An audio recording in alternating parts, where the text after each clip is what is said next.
عَمَّ يَتَسَاءَلُونَ عَنِ النَّبَإِ الْعَظِيمِ الَّذِي هُمْ فِيهِ مُخْتَلِفُونَ كَلَّا سَيَعْلَمُونَ ثُمَّ كَلَّا سَيَعْلَمُونَ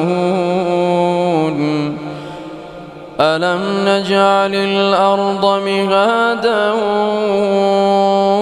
وَالْجِبَالَ أَوْتَادًا وَخَلَقْنَاكُمْ أَزْوَاجًا وَجَعَلْنَا نَوْمَكُمْ سُبَاتًا وَجَعَلْنَا اللَّيْلَ لِبَاسًا وَجَعَلْنَا النَّهَارَ مَعَاشًا وَبَنَيْنَا فَوْقَكُمْ سَبْعًا شِدَادًا وَجَعَلْنَا سِرَاجًا وَهَّاجًا وَأَنزَلْنَا مِنَ الْمُعْصِرَاتِ مَاءً ثَجَّاجًا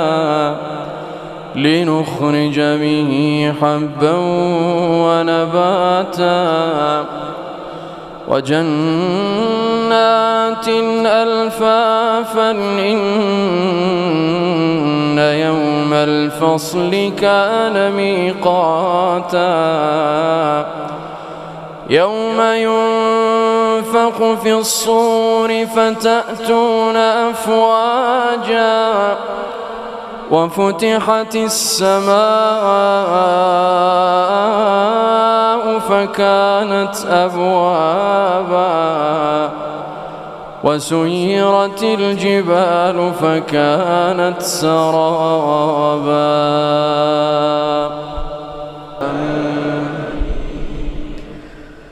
إِنَّ جَهَنَّمَ كَانَتْ مِرْصَادًا لِلطَّاغِينَ مَآبًا لَابِثِينَ فِيهَا أَحْقَابًا لَا يَذُوقُونَ فِيهَا بَرْدًا وَلَا شَرَابًا إِلَّا حَمِيمًا وَغَسَّاقًا جَزَاءً وِفَاقًا إِنَّهُمْ كَانُوا لَا يَرْجُونَ حِسَابًا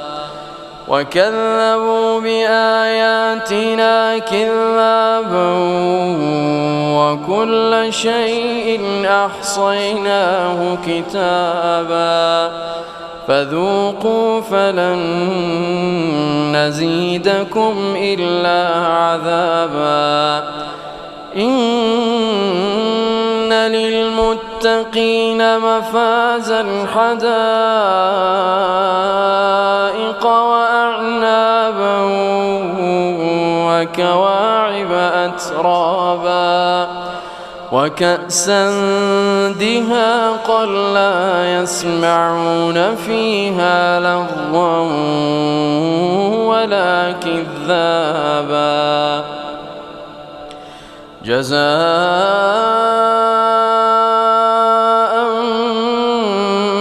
مِّن رَّبِّكَ عَطَاءً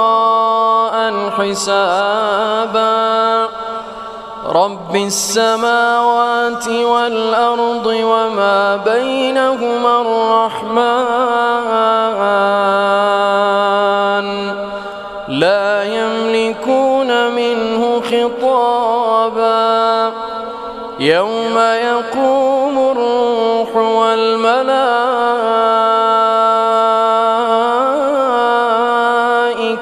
صَفًّا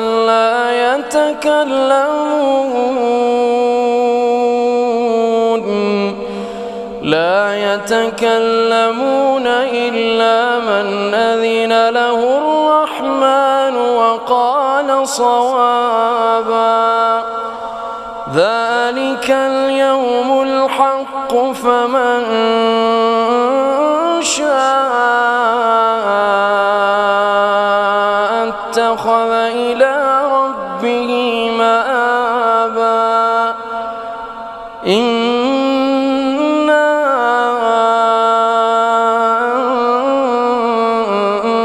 أنذرناكم عذابا قريبا